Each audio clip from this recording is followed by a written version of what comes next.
My plan is to figure out how to make the most amount of money with the least amount of time. That's literally my end goal.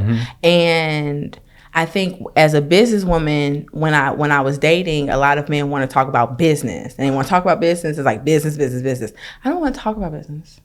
I want to talk about this possum that I saw run across the street that got hit. Like, it's like fun. Like, when I get off of work, I do not want to talk business. I think women in general, they're really good when it comes to school, climbing the corporate ladder, all these kinds of things that come with like achievement, right? But when it comes to a lot of women neglect the other aspect of becoming a wife or something like, which is something they actually want, but they still neglect it in those early years. And so now it gets to a point where it's like, they're now at a certain age and they're now trying to worry about that, right? You're now trying to worry about finding a husband. You're now trying to worry about, relationships, marriage, kids, those kinds of things. It's like, now that kind of guy that you're looking for, he might not necessarily be looking for you.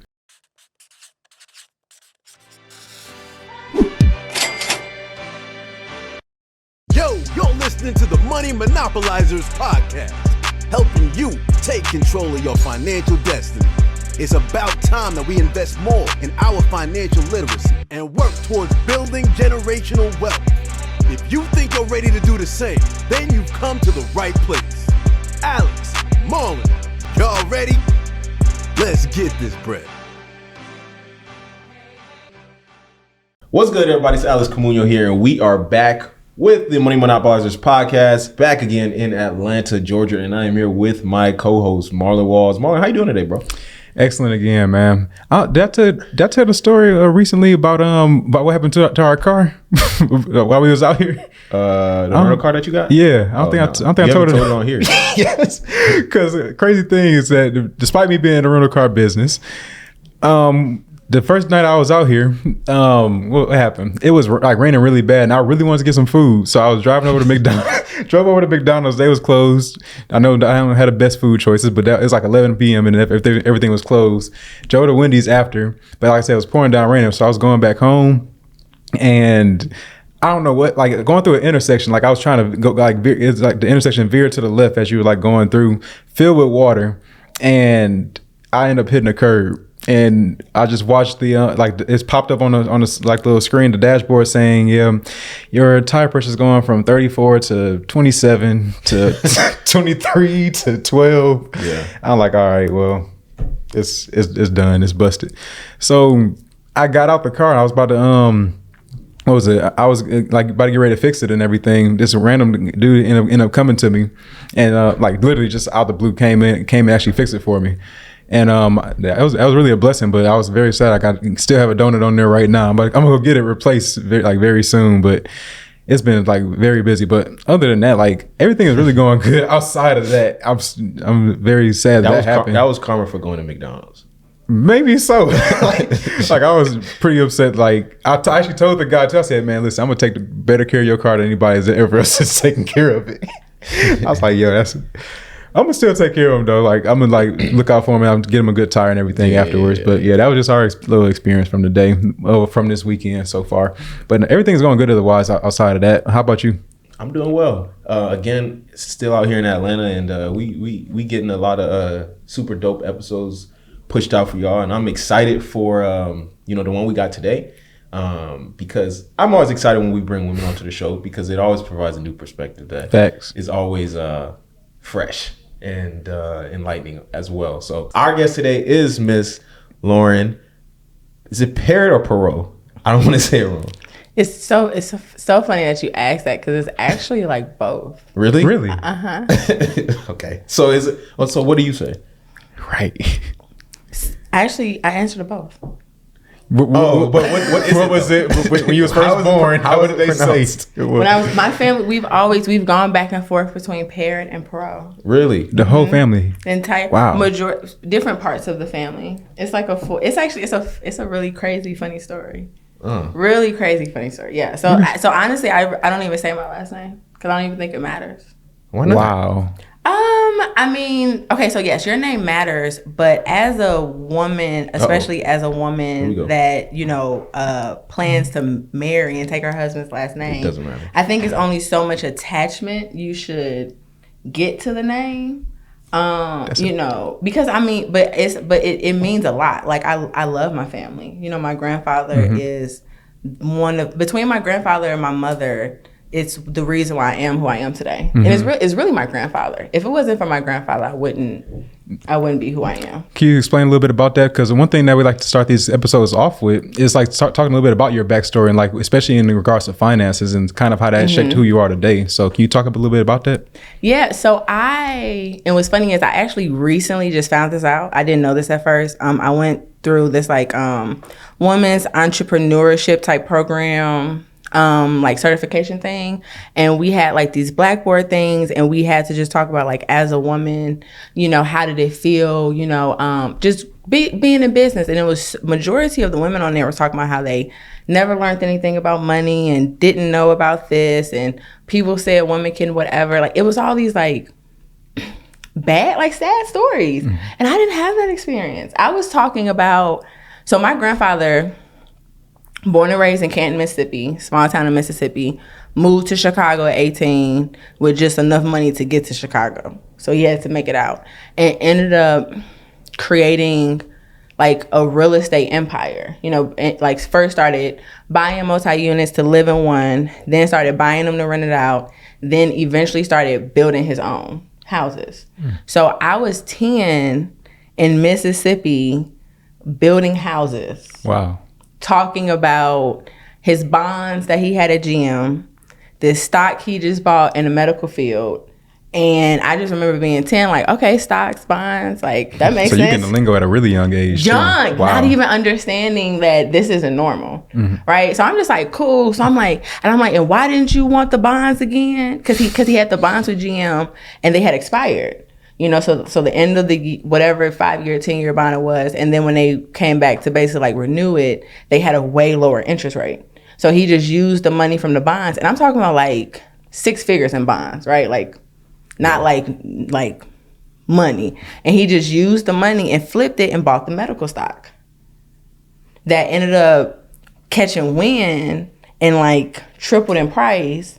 And then they cashed him out because he was too old to like because they like after a certain age, like the securities can like, it's this whole thing, but there's like an age to trading, and they can, you could be too old.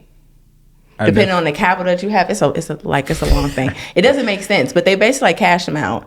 And then, so now he has 7 figures and like put that into, this is stuff that I'm talking about like 10, 11. We have horses, we have acres, we have land in my family that we've had for over 200 plus years. Wow. In Chicago?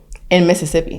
Oh, okay. You say he started in Chicago. Yes. So Mississippi came to Chicago, create his life, run up the bag, retired, went back to Mississippi, and now I'm in Mississippi with him building houses. So are you trying to tell us that you grew up like bourgeois, or like, you know, what are you getting at here? Okay, so I grew up in Chicago, right? So I grew up on the south side of Chicago, really like east side, if you know anything about like King Von and stuff. So it's like you have this mixture of like violence with like luxury, right? Because you go downtown. Have you seen the skyline in Chicago? Yes. It's beautiful. You have water to like every day when I drive, I can see water. It's pristine. And it's very like, it's fast. Chicago's fast. We talk fast, we move fast. We don't have accidents like Atlanta. I don't know how they had these accidents. It's crazy. But Chicago's a very fast thing. And then I would leave Chicago, and then in the summers, you going to Mississippi? I'm going to Mississippi with no Wi-Fi, no internet, no phone, no cable. Yeah. Me and my sister watching the same 5 VHSs. Facts. We, you know, so what year was this? This was, so when was I 10? So this is like 2000. Okay.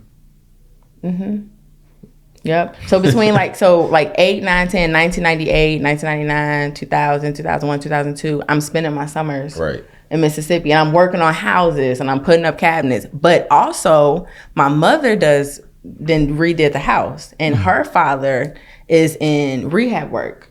So I'm working on houses in Mississippi, but I also didn't work that house at home. Like we did our own kitchen. We did, my grandfather, my mom's dad did the bathroom. So I just think that people just do this.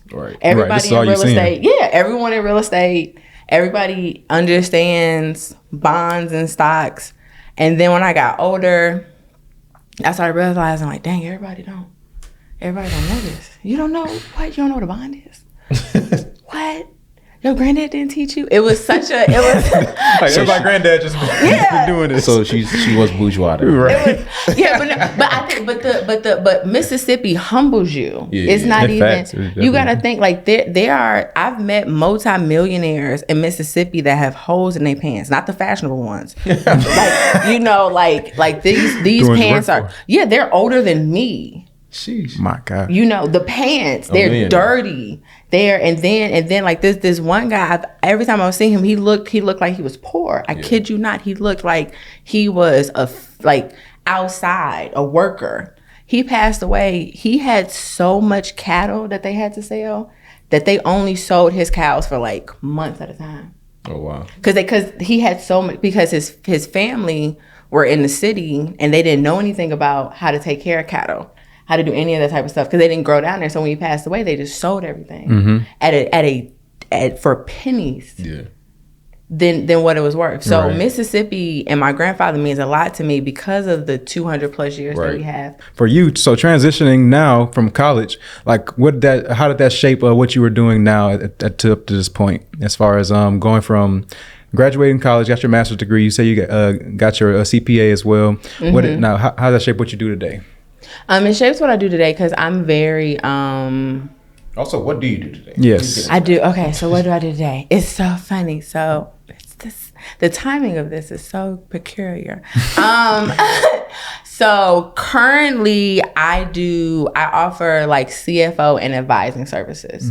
So it's like the full enchilada, from actually doing the accounting to the reporting, to financial analysis, strategy, but I'm actually going to be, I'm gonna still do some advising, but the whole like CFO accounting aspect, I'm completely stopping this year. I'm taking like a me break this year. Sabbatical. Taking me a little sabbatical, which it took some time. It was very difficult to actually be able to come to say it, especially like when you're a business person, you like work. Everybody's, and it's like work culture. Yeah, and it's American. I travel a lot. This is a very American, America, China, like there's certain places where it's like you work, but then you go to places like Paris and it's Spain. like, Spain, where they're sleeping in the middle of the day. I was like, what is a siesta? I want my dang on croissant. It's like, because you're just trying to grab a snack and they're sleeping, right? And then store's closed. If the store's closed, it's like, and then you come back to America and they like work 80 hours. What? It was so that honestly, Spain changed my life. Like when you just said yes, when I went to Spain. Did you go to Barcelona or Madrid? I went to both. Oh, shout out to you. I went to both. Well, actually, I was in Europe for a month. Okay. And when I came back, and I was still in public accounting, and they so you like go and you find out that people don't believe in this work stuff like we believe in America. Right. And then you come back to public accounting where you're working like 50, 60-hour weeks, and it's just like this workhorse type of thing. I was like, I can't do this in my life. I just don't think this fits for me. Yeah. So my spirit once again was like, girl, we gotta go. That spirit tells me, I listen to it. Lauren listens to her spirit. Right. And I got out of it. And then, so I have an audit background. See, it's so much like what I do now is really as a providing CFO services and advising services. It's really because I have all of this background from all these various things, and I understand and I realize that a lot of entrepreneurs just don't have the background that I have, and they just cannot understand business like I do. Yeah. And then it takes time to learn it, and some people don't even know where to go to learn it. And then some people go to learn it, but don't understand it. Right. Because you're reading it, and sometimes it's like law. You're reading. It's like because in accounting you have to take business law, and see when you study for the CPA exam, there's a business law portion. So my background with my bachelor's in accounting, I have an MBA in finance, I have an MBA in financial fraud examination and management. I'm a CPA. I went to public accounting. I've audited casinos, hospitals, transportation, tech company. Like I'm familiar with various industries, from revenue of $300,000 to revenue of billions. Wow. Right. I've personally seen $50 million in cash, because I'm auditing a casino, and I have to go in the cash room, and I have to make sure that you move your hands like this, and we got to shake out our clothes, and we got to clap our shoes. When you leave? Yeah, because casinos, you have to actually go into the cash vaults. You have to go in the cash vault and put on a jumpsuit. For real? Really? A blue jumpsuit. It's like Ozark. It's yeah, and so I have years of that where I'm leading audits. I'm having meetings with financial controllers, general managers, CFOs, and things of that nature, because I'm coming up with findings, and I'm a lead at these different audits, to then going to a publicly traded company, leave public accounting, go to a publicly traded company. I was there for a couple years, quit to become an entrepreneur, stress myself out. I'm going crazy. I was like, I don't know if this is right for me. Go back to work. Because one thing that my grandparents both told me was, you're young enough to mess up and start your life over. Yes, that is huge. You're not, so that gave me the motivation to and one thing I always did was I always kept my monthly bills in line. I've always lived that's why I'm able to do some of the things that I do. Right. And when I do make certain moves, I'm strategic. I'm extremely strategic, because I get pigeonholed just because I'm a CPA. A lot of people see me as a CPA and they're like, accounting.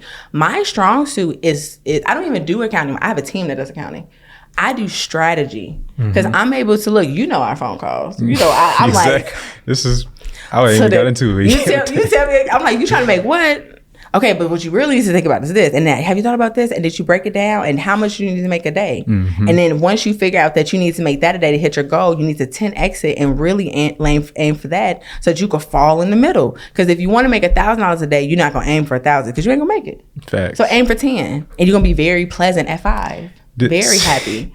Right? And so, but all of the strategy is because of I have the accounting, so I understand what your books need to look like. I have the finance perspective, so I understand investments and stuff. And then I have financial fraud examination, so I see how someone can steal money from you. I see how you can be ripped off. I see risk of a business having, bleeding. So that's what I do now. I am a hole plugger. That's about to take. Would you consider yourself a savant? What's that? So it's like have you heard of what are those a quant? Are you speaking French? Right. No, got all these. I know, right? What's this? It's like those people on Wall Street that they literally just look at computers and do numbers, and they run statistical analysis and that kind of stuff.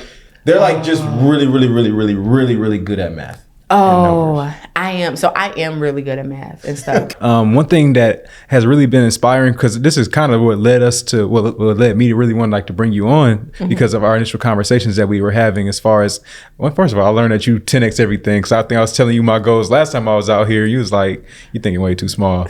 So now I bring that onto the podcast. That's what I'm always saying. I'm thinking way bigger now, because of the fact that you surround yourself with people like yourself that just see things on a higher level, have seen things on a higher level, as far as other businesses, you're talking about, you're seeing the government regulated ones, you're seeing the public ones and everything like that. So knowing that how people run business at a higher level, what somebody needs to do in order to, or what somebody is missing in order to get to that next level. That's something I want to talk about a lot today, as far as talking to the beginning entrepreneur, because a lot of people that are listening to the podcast, they are somebody that's just getting started with their business, but don't really know how to handle their finances, or what they need to be doing in order to really get to that next level and start growing. So I would love to get your perspective on if you're talking to a beginning entrepreneur, what type of holes do they typically have in their business? I know it's commonalities that people will have, and what are some common things that you will see that people are doing wrong, and how could they start to fix those?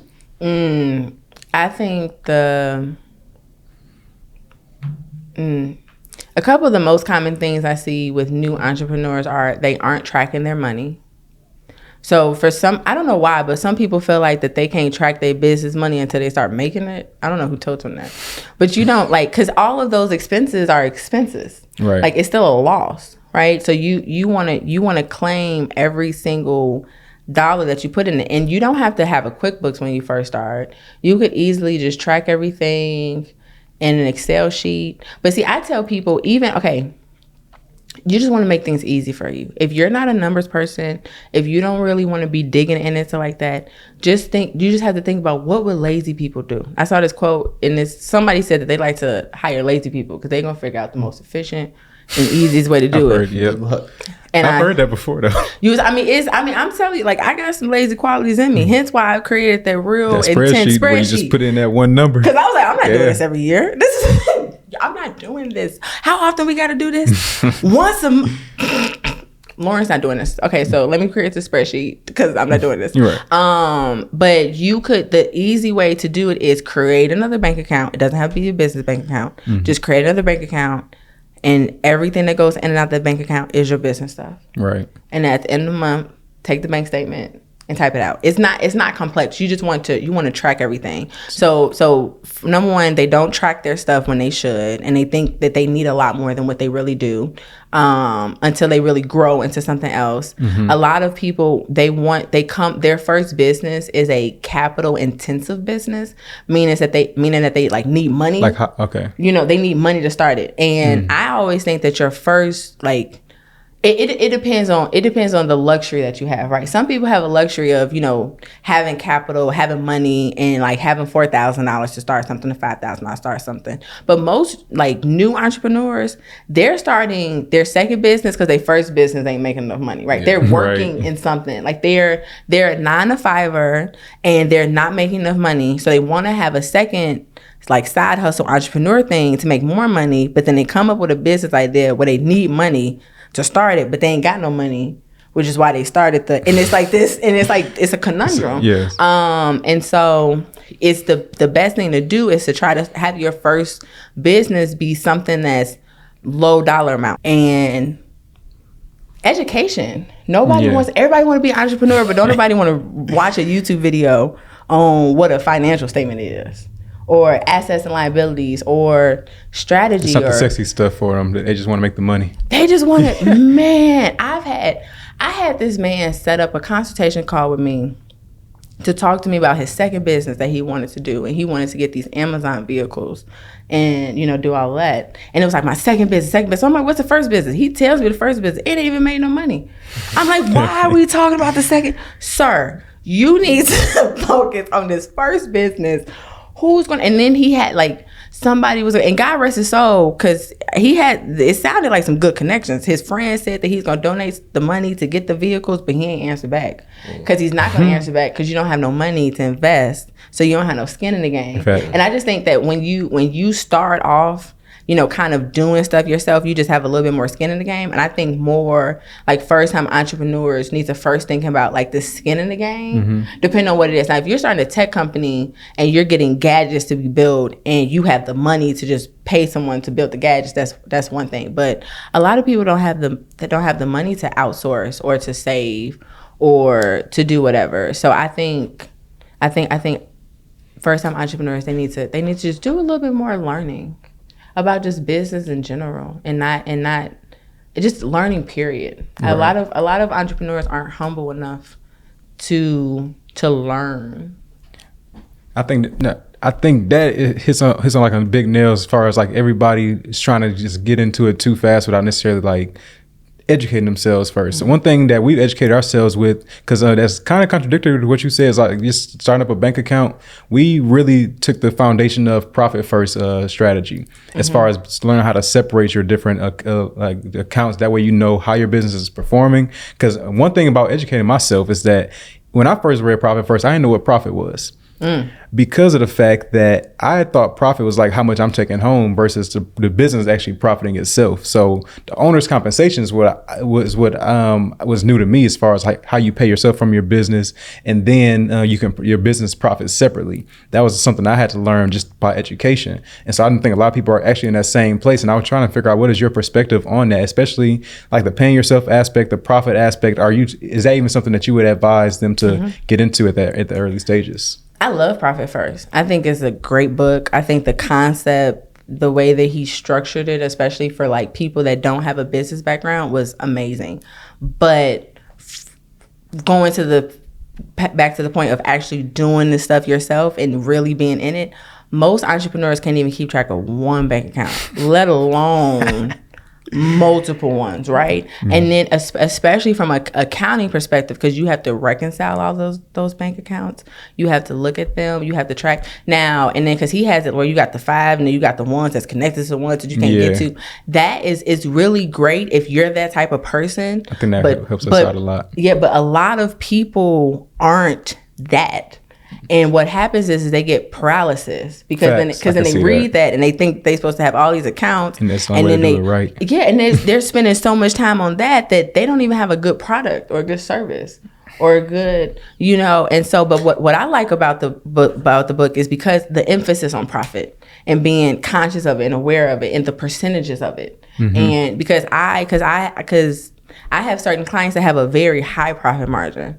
Right, they like 50%. That's insane. Some clients at like 75%, like depending on what the industry is. But if you're, it's insane. Now, if you have more like capital intensive, then your profit margin isn't those type of numbers. Is a little bit higher. Yeah, your overhead is higher. You need to put more capital in it to get it to something. Like a coach doing online calls and an online coaching program has a higher profit, margin than an event person. So yes, but I love Profit First. No, it's the same here. And E-Myth Revisited. Oh yes, that's pretty much two of my favorite books when it came to like getting the small business started up. Amazing. But yeah, that's as I don't know, you want to like to. No, yeah. So what I want to do before we wrapped it up too was I wanted to kind of talk, because again we don't bring a lot of women on the show just because it's been harder to find women, especially in the kind of niches that we're looking for.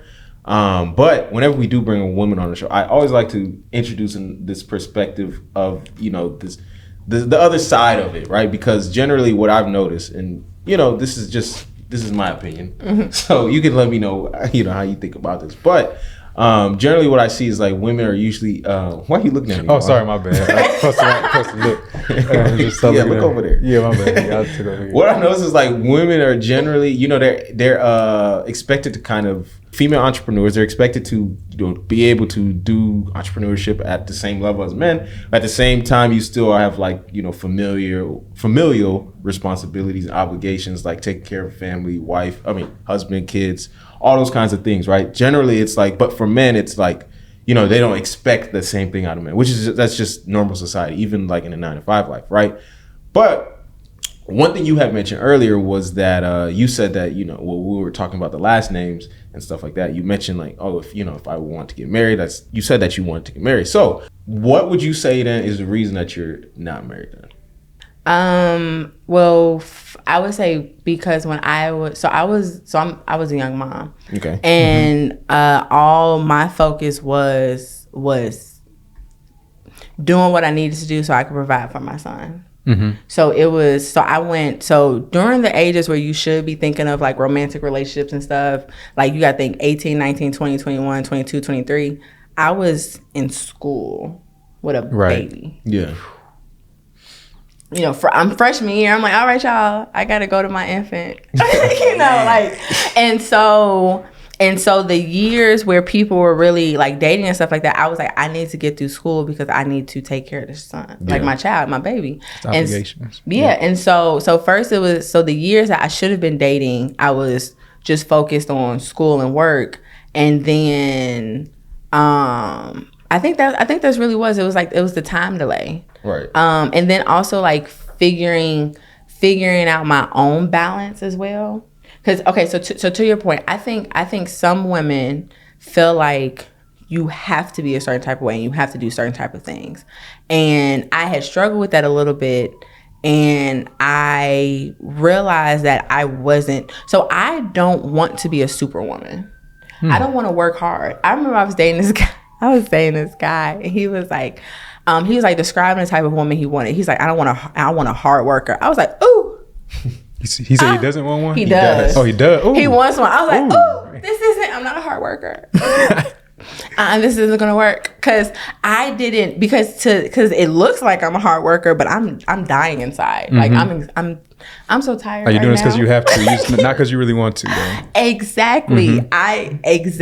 It's because I want to make sure that I can provide a certain type of lifestyle for my son. My son is in engineering. He's gone to summer camps that cost like $5,000 just for the summer camp.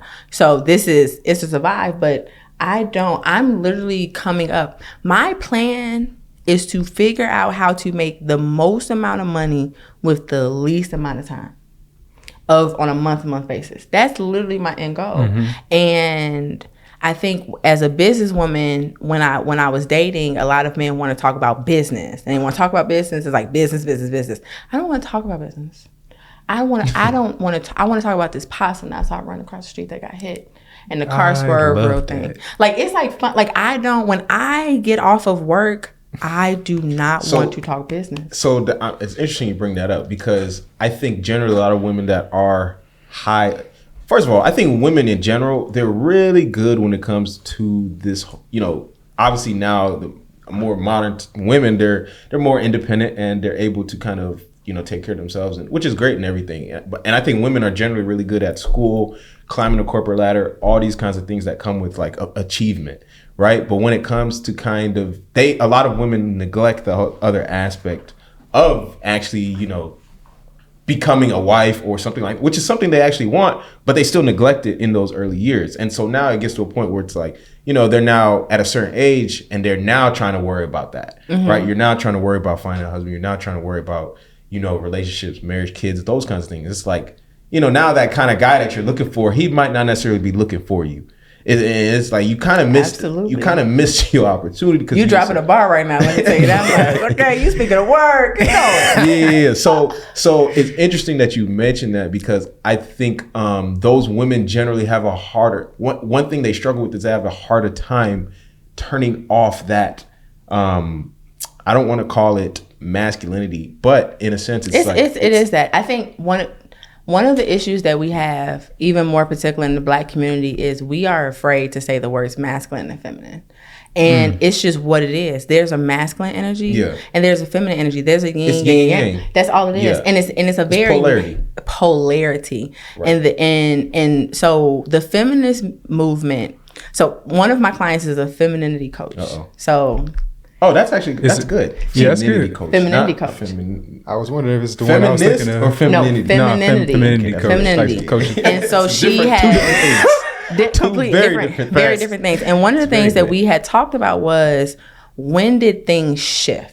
Yeah. Right? Because if you look at the history books, if you look at 1965, you look at Martin Luther King era and stuff like that, what women and what families look like. Black households were married at a rate of 80%. We were married more than other races. Really? Yeah. And what happened? The feminist movement. The feminist movement shook everything. It wasn't just the Black community. It was every community. I read this book, I can't remember her name, but it was a white woman, and she was talking about how the feminist movement affected her, how she used to wear dresses and colors and flowers, and then after the movement she felt like she had to wear black pants and she couldn't be a wife because it was frowned upon. And then the wars, and it was like she can do it, and she just wanted to be a stay-at-home wife, but people would talk about her for it. And so now fast forward that, because of now, the households being the way that they are in the Black community, Black women are more masculine than other races. It's just, I'm a Black woman. It is what it is. Nobody else has a stereotype or a stigma of like rolling necks and the fingers and think about it. Like, it's such a, like, when other people talk about Black women, you don't hear them talk about just how pleasant we are. It's like, oh, did she curse you? It's such a, and we're so used to it. We're so used to it that we have no idea that that's not how it really should be. And so, but this is affecting all races. This isn't just only affecting us, but it's affecting us, and we're feeling it more because of how many fathers we don't have in the household. Yeah, I can see that. And so, but when you call a Black woman masculine, it's like you said her daughter was ugly. But it's a real thing. Masculine energy, punctuality is a masculine thing. Right. Being late, I'm sorry, y'all, it's feminine, right? I prepped that. It's just what it is. Business is masculine. Yeah. If you are an ambitious woman, you are saying that you are a masculine feminine balance, because ambition is masculinity. To be ambitious, that's masculine. Yeah. To love money. I took the DISC assessment. One of the things is like attributes. I have like a 98 on the like economic one. That's me. Mine is off the chain. I'm 99 economic. I think I'm 99. I'm somewhere up there. They was like, so do you do anything outside of money? I was like, what? I love to go walking. I love the beach. I love water, fashion, everything. But so that part of me is very masculine, right? But I think it's easy for me to do it because I'm such a free spirit. And it's easy for me to balance my masculine and my feminine. Right. Okay. It's easy for me to say, that I want a husband, that I plan on being married, that the man I'm currently with, I know is my future husband. But a lot of women, they didn't have that balance. They weren't able to be in Mississippi running through the cows. Right.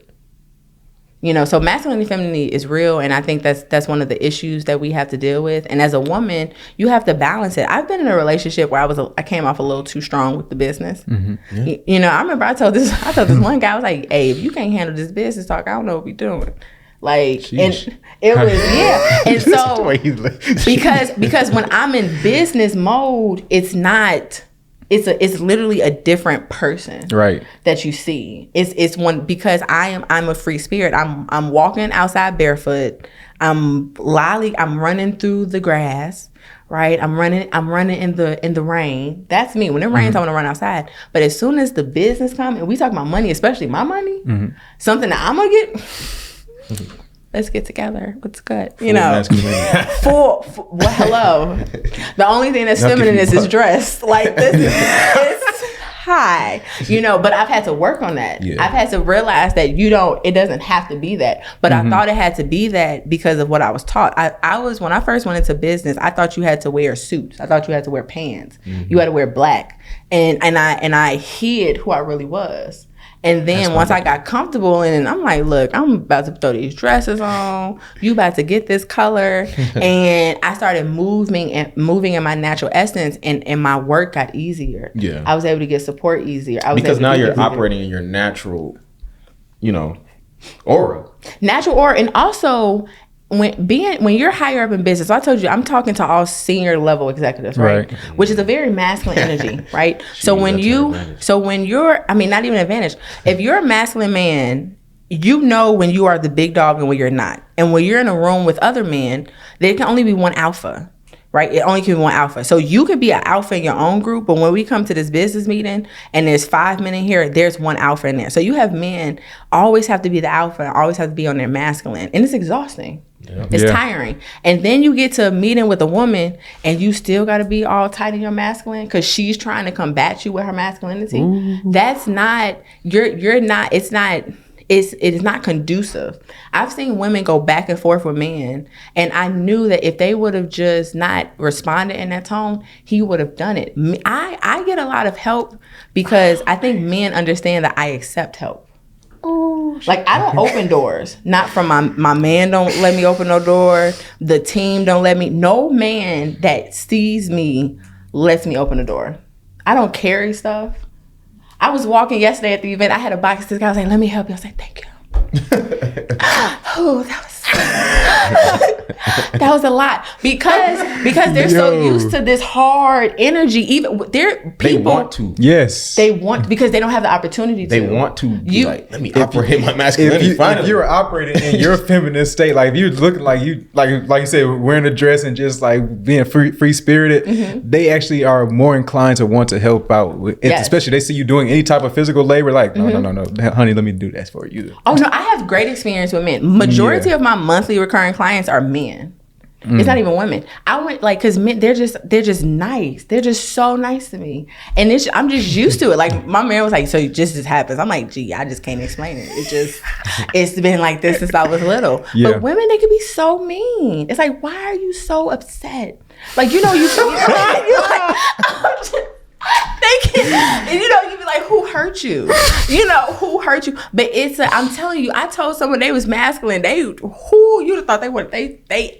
Their face said that they wanted to fight me. Now I think they remembered I'm from Chicago. Okay. It ain't going nowhere. Cause I was like, don't let this Chicago, Mississippi. That's dangerous. Man, Right. you know what I'm saying? But it's the balance. And so I think that balance. as a woman, you have to learn what your balance is. And balance isn't equalness. Balance is, I'm going to be masculine in this point, and then Right. when I'm going to turn this down. And you have to understand that there are levels. There's certain levels you should just never get that masculine. You know, sometimes you can't. When a man is being aggressive to me, I see other women get aggressive back. That's not going to help the situation. If a man is aggressive to me, I hate eggs. I just hate eggs. And I was ordering this food, and I had kept repeating, like, please make sure there's no eggs on it. So he had an attitude when I pulled up to the window. He was super aggressive to me. This gonna be a gym. And I was like, no, I'm sorry, sir. Like, it wasn't that. I'm allergic to egg. I'm not, but they be playing you if you don't say it. So I'm like, I'm allergic to egg. And no, I love the food here. And this is my favorite breakfast place. And I would never want you to think that. He gave me free food. Bro. I do it. I knew like, it. man, because and the reason why he was so aggressive, and I didn't take it personal, was because there's so many other people that are aggressive with him. Facts. That they just, some of the things that I've seen, these people get cursed out. I swear I saw this rapper. Y'all know Bobby Shmurda? Yeah. And then he has Young Money. his rapper friend Roddy. Rich? Yes. Right, Rich, yeah. I know it was him. I'm sitting in the airport waiting for my best friend to get on the flight, and I'm watching. So I see him come in the line because I see the jewelry and everything like that. I just pay attention to it. I'm like, okay. And then this girl gets, and the only reason I paid attention is because the girl's real loud talking to the lady. The what's the subway? Okay. Subway lady. She starts cussing out the subway lady in the middle of the airport. Like, I'm talking about hands. She's yelling. Yeah. He next in line. He pays for her meal just to shut her up. I know it was just to shut her up. Yeah. She was yelling at the sub. What did that woman do to you to yell at her? Call her out her name?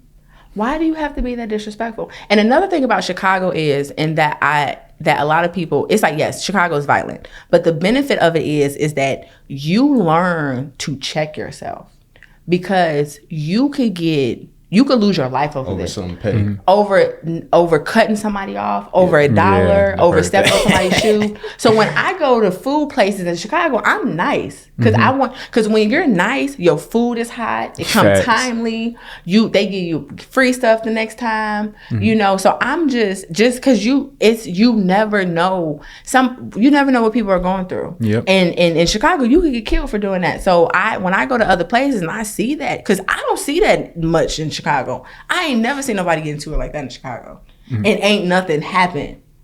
Like, it's repercussions. Yeah. Right. So just some of the things that some women do and how they talk to men and stuff like that, I'm like, if you was in my family, you would have got slapped.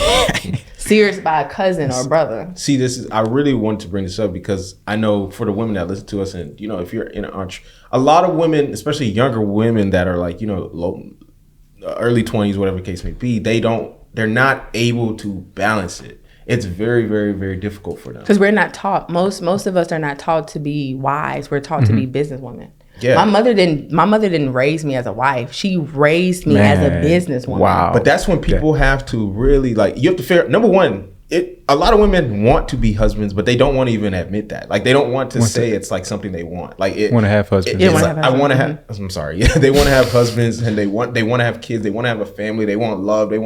Those are all great things, but they act like it's like I'm not gonna like step into that as like that's what I actually want. Because of the fear. It's moving in fear, Yeah. which isn't. You should never move in fear.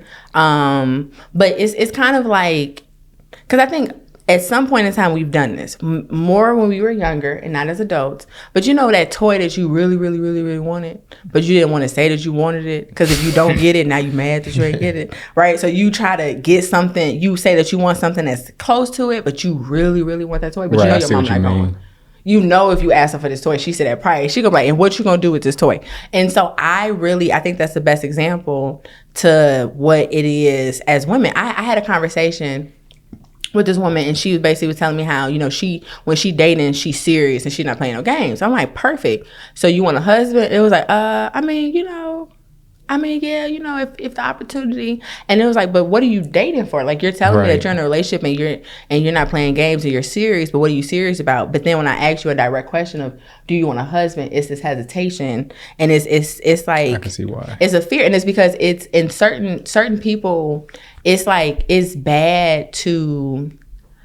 It's kind of like Black people, just period, male and females. It's like we got this stigma where, like, if you love on your mate, something's wrong with it. If you're a male and you're madly in love with your woman, you're a simp. If you're a female and you're madly in love with your man, you're a pick-me, right? And it's like, I would never do that. You know, I've had women tell me things that they would never do, and they've never had a man come close to treating them the way that the men I've encountered in my life. Mm-hmm. You know, I've met great men, and a lot of women be like, well, all I know is, you know, you see the comments like, because all men are trash. Who are you dating? I be reading some of this stuff. I'm like, I would, because I've never experienced some of these things. I've had great dynamics in relationships with every man I've encountered with. I love your perspective on like how you saying that you are getting treated certain ways and you're not having these experiences.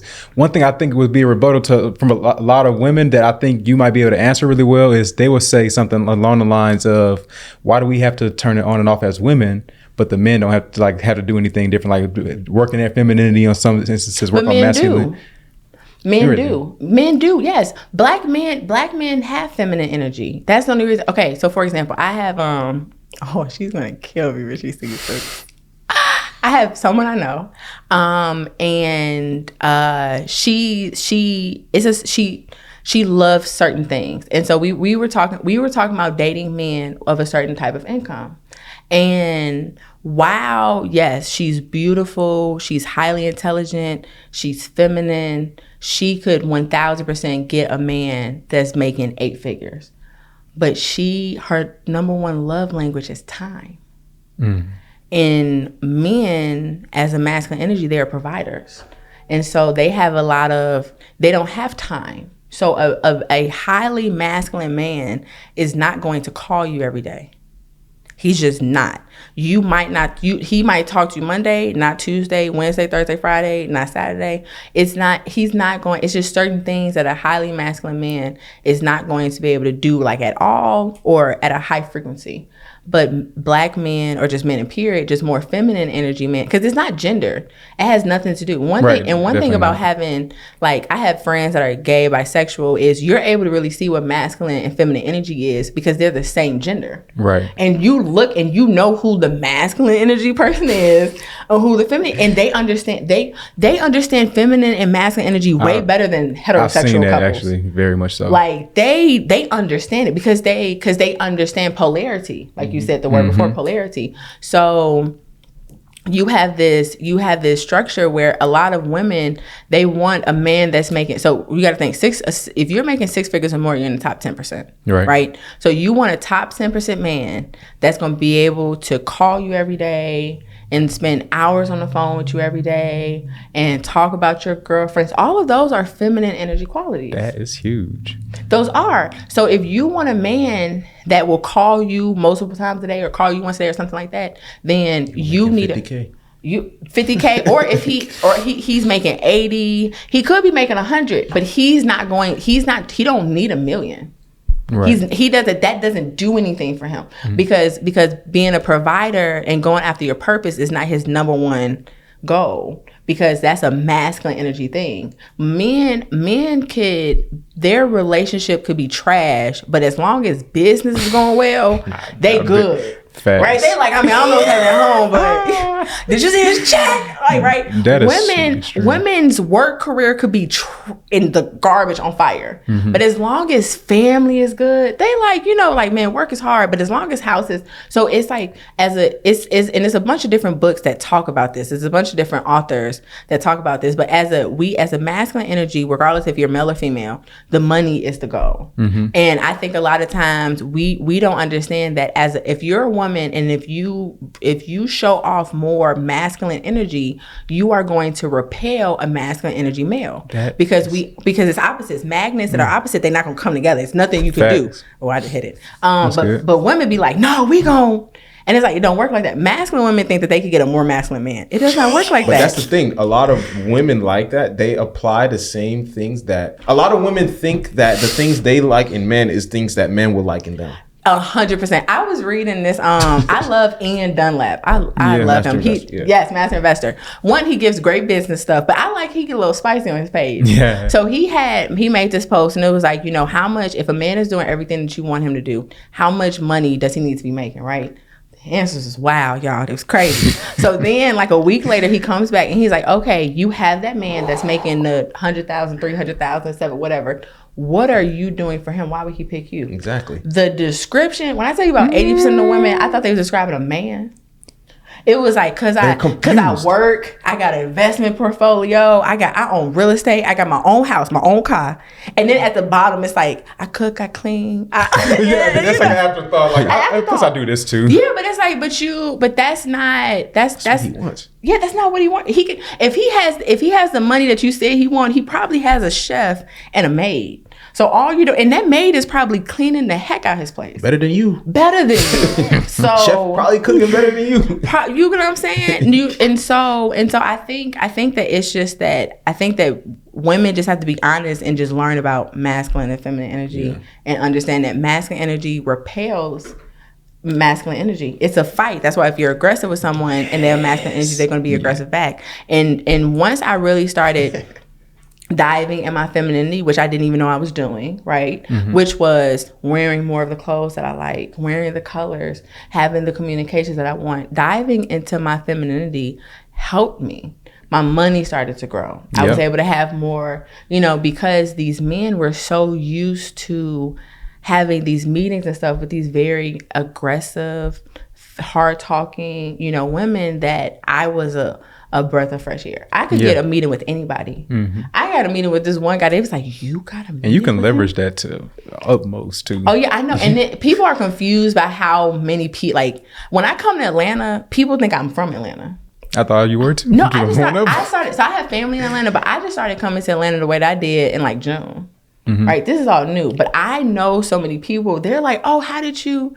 And it's just literally people just gravitate to me, mm-hmm. and I think it's a mixture of things. But the one word that I would say that I think it is the feminine pull that I have, because it's such a masculine energy. The U.S. is very masculine. Like New York is masculinity and Hawaii is femininity, and I'm like Hawaii. I'm like a breath of fresh air. Like, you're gonna have a ball with me in all aspects.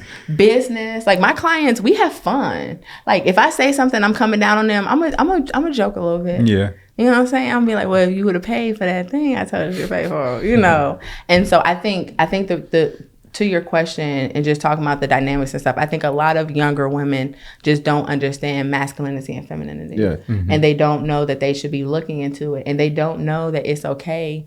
And it's okay to say that you want love. It's okay to say that you want a husband. It's okay to say that you want to take care of someone, because I want someone to take care of me.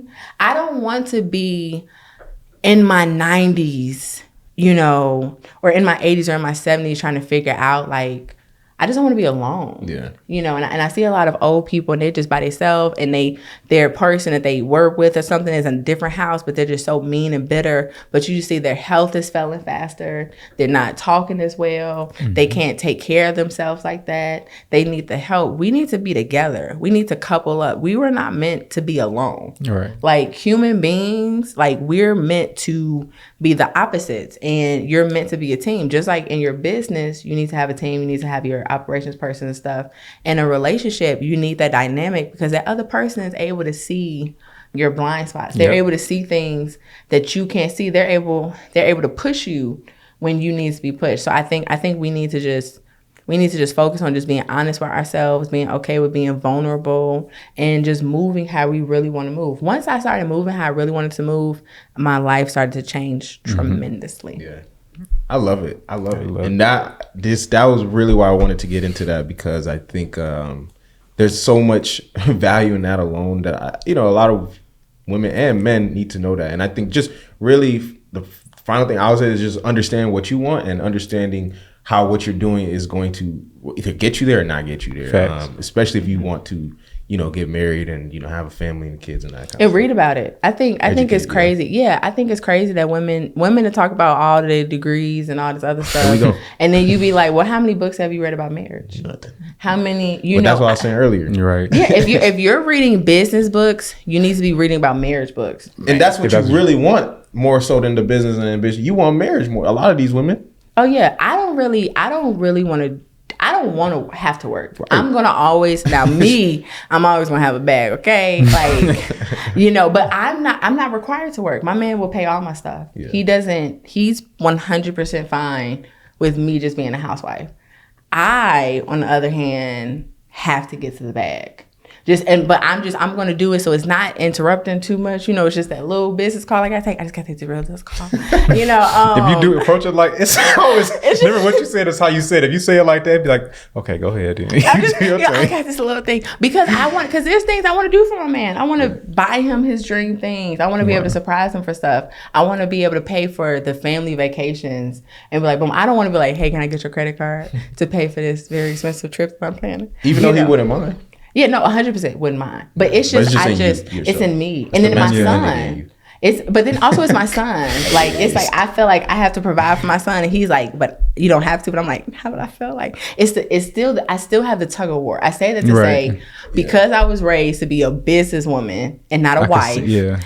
I still got that little piece. So I'm not a great businesswoman because I don't want to do business all the time. And then I'm not a great housewife because I want a little bit of business. So, but I had to come to this truth and this fact and be honest with myself so that I could be honest with him and be like, okay, this is, and also because when we first met, I wasn't even where I am right now. Mm-hmm. When we first met, I was that businesswoman. I had helped him create a new stream of business. We were having business conversations, strategizing. No. He wasn't a client. No, he hit on me. Okay. Wait, so he was one of the guys that set up a meeting?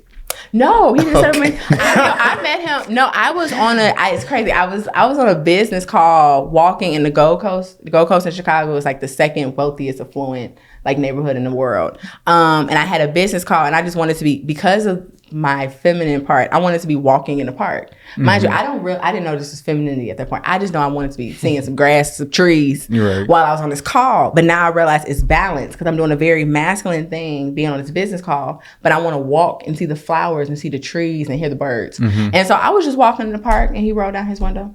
Really? And spoke to me. Mm-hmm. He saw you operating your femininity. Yeah.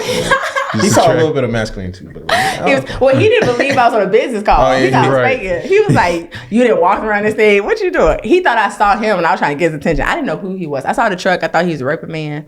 I was like, this is like a raper man van. I asked him, what you in this van for? Because so in Chicago, we had this incident where all these white minivans were driving around, snatching people, shooting people. Wait, what did you call it?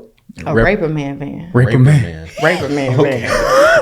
But he wasn't even in a white van. He was in like this really big blacked out SUV with government plates. I'm like, who? And you rolling down your window. Who are you? Yeah. What you do? You about to snatch me? Literally, that South Side came. I'm like, he trying to get me. But no, that's how I met him. But no, I'm still struggling with the balance. This has been a great episode. We appreciate you coming on and sharing your perspective and providing value to our audience, for sure. Thank you. I think y'all are dope. I think y'all are dope. I mean, of course, I know Marlon a little bit more than you, but just because you're connected to him and the brief conversation that we've had, I know where you all could go. And the reason why I talk the way that I do to you is because I think a lot of, particularly because I have a young son, I think a lot of Black men don't understand their gift and their brightness.